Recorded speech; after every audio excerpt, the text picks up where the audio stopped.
Hörmətli izləyicilər, Balakən şəhərindən yeni bir informasiya daxil olub kanalımıza.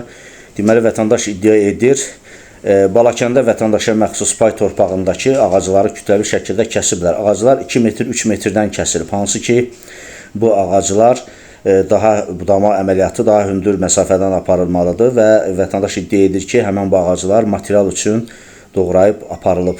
İddia olunur ki, ərazidən qızıl ağaclar da doğranıb. Hansı ki, həmin qızıl ağaclar qırmızı kitaba düşmüş ağac cinsidir. Balakən rayonunun Kortala kənd sakini qeyd edir ki, 2022-ci ildə bu ağaclar doğranıb və Regional Ekologiya və Təbii Sərvətlər İdarəsinin nümayəndəsi əraziyə baxıb və 19 ağac yazıblar. Baxmayaraq ki, çox olsa da az yazıblar. Nəticədə bu məsələlər örtbasdır olunub. Kənan Musayev Ekologiya İdarəsinin nümayəndəsi ikinci dəfə ağaclar kəsiləndə 2024-cü ildə də həmin əraziyə baxıb, orada da 27 ağacdan cəmisi 7-sini qeydə alıb. Həmən doğranmış ağacların aşağısında vətəndaşa məxsus 12 sot torpaq sahəsi var. Vətəndaş iddia edir ki, onun torpağını Hənifə kənd bələdiyyəsinin sədri Nadir Hacıyev Mübariz Şibilov adlı şəxsə satıb. Hansı ki, kupça və başqa sənədlər həmən o adı çəkilən şikayətçinin adınadır. Mənim pay torpağımı mal örüşünə qatıb, adı çəkilən şəxsə satılıb bələdiyyə sədri tərəfindən. Hazırda həmin ərazidə əkin-biçin edirlər. Bilmirəm kimə, hara şikayət edim. Hansı ki, məhkəmə qətnaməsi var. Bu məsələ mübahisəli məsələ olduğuna görə bu torpaq sahəsi ilə bağlı biz məhkəməyə müraciət etmişik və məhkəmə bu torpağın deməli mal örüşünə bitişək ərazisinin dəki 12 sotun mənə məxsus olduğu ilə bağlı qətnamə çıxardıb.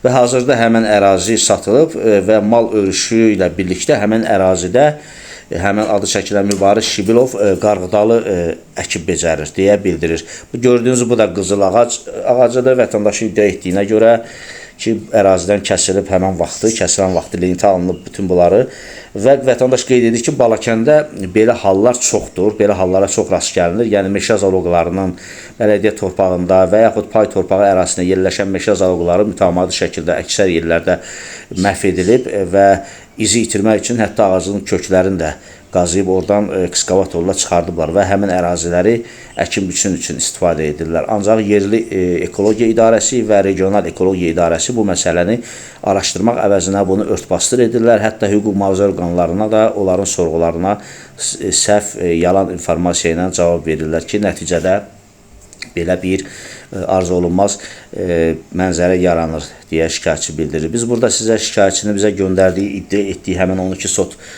deməli pay torpağında şəklini göstərəcəyik və vətəndaşın başqa iddiaları var. Onları da hesab edirik ki, növbəti deməli belə deyək, hazırladığımız reportajda efirə verəcəyik. Çünki bəzi dəqiqləşdirmələr aparmaq lazımdır.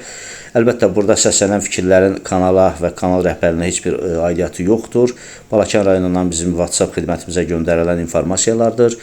Qarşı tərəf, burada bütün maraqlı tərəflərin hörmətli Nadir Hacıyevin də fikirlərini biz dərc etməyə hazırıq və digər bir məsələni də diqqətinizə çatdıraq ki, elə Hənifə kəndindən və Balakən rayonundan müəyyən iş adamları var, müəyyən sıravi vətəndaşlar var. Onlar bizi ilə telefon əlaqəsi saxlayıblar və Nadir Hacıyevin işgüzar adam olduğunu, təşkilatçı adam olduğunu və rayon üçün, kənd üçün böyük işlər həyata keçirdiyini də diqqətimizə çatdırıblar. Əlbəttə ki, buna görə də ona təşəkkür edirik.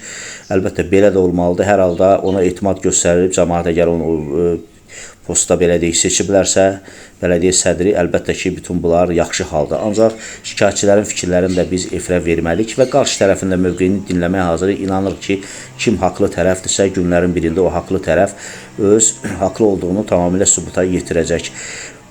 Hər kəsdən yayın bəyanı paylaşmayı xahiş edirəm. Kanalımıza abunə olmağını unutmayın və nə şikayətləriniz varsa bizlərə göndərə bilərsiniz. Hələ ki, bu qədər. Sağ olun, sağlıqla qalın.